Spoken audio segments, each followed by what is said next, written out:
So in this tutorial, we're going to go through step by step and show you how to purchase a domain and how to connect that domain to a web hosting site. In this case, it's going to be Carrd, which in my opinion is one of the easiest and quickest ways to kind of get up a quick website. So this is a beginner tutorial, so if you already have purchased domains before, already know how to connect your domain to a website, then you can skip this. There's really no need for it if you already know how. This is really for people who've never purchased a domain before, or who might be intimidated. They might think it's expensive or complicated or difficult to do this. So this is kind of just showing you how easy it is to purchase a domain and have kind of your own personal website with your own domain on the internet. A couple things to keep in mind about domains that you might not be aware of. So first, they cost about between $8 and $20 a year, depending on the domain that you use. So if it's like a .com, for example, on Namecheap, which is the site that I'm using, it's $8.88 a year. It might be slightly different for a .net or a .co,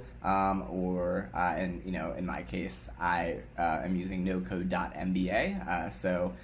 There's thousands of different types of domain endings that you can use now. So you don't have to use a .com if your .com is taken. But in any case, let's go ahead and purchase the domain and connect it to a website. So you can search for your domain here in Namecheap. Namecheap is one of many different websites that you can use to purchase domains. You can use GoDaddy, you can use Google. There's a lot of different sites to purchase and host your domain. I personally really enjoy Namecheap. I think they do a really good job and their prices are good, but you definitely could use another website if you want. A lot of the things in this tutorial should be pretty similar no matter what website you are using.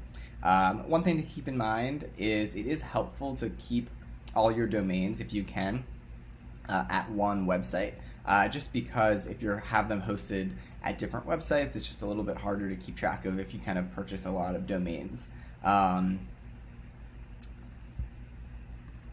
Also, there's typically a fee to transfer the domain and also a waiting period once you transfer the domain to actually be able to use it if you transferred it from GoDaddy to Namecheap, just as an example.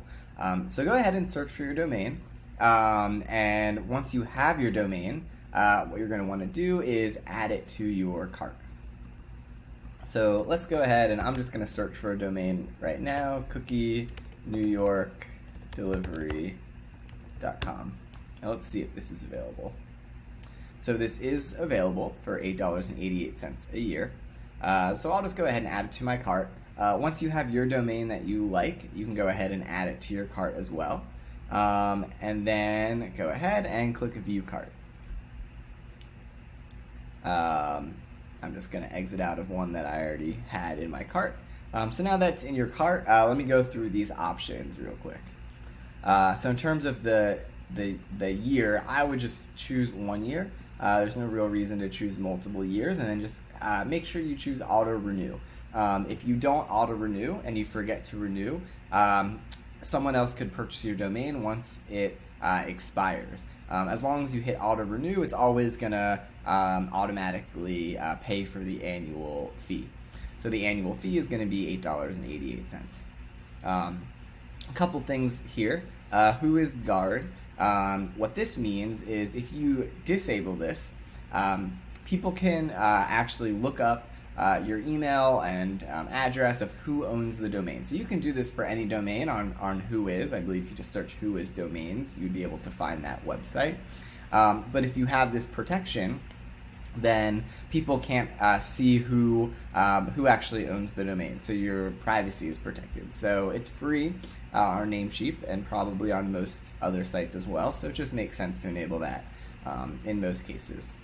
Premium DNS, I'm going to leave this disabled for now. I believe this is a way to get potentially better uptime and security on your domain. If you're going to be running a business and holding people's data, this could be smart to enable. You can always enable these things later as well. I would skip these extras for now, and go ahead and confirm your order. So once you confirm your order, you'll go ahead and purchase, and then you're going to end up in your dashboard. What we want to do is choose the domain that you purchased, and we want to go to the Manage section. Great. Once you're in the Manage section, you want to go to Advanced DNS. And this should be similar if you're using another domain service. There should be a DNS or Advanced DNS section. Here, what we want to do is, these are the records that we're going to change to point our domain to our web host of wherever we're hosting our domain. In our case, in this tutorial, I'm going to show you how to connect it to Carrd, but it's going to be very similar with Webflow or Squarespace or anywhere else that you are connecting your domain. So the process is going to be similar. So let's go ahead to Carrd. If you haven't used Carrd before, carrd.co, I have plenty of tutorials about setting up a site on Carrd, so this tutorial isn't going to go through that at all. If you want to learn how to build a website or set up a landing page on Carrd, you can go ahead and watch that tutorial and then come back to connect it to your domain. In this case, I'm just going to click on a site that I've already made and then show you how to connect it to the domain that we want to connect it to. So this is just a landing page that I created. This was to show how to build the calm.com landing page in Carrd. And then what you want to do is go ahead and click Publish in Carrd. And make sure you have a title and a description.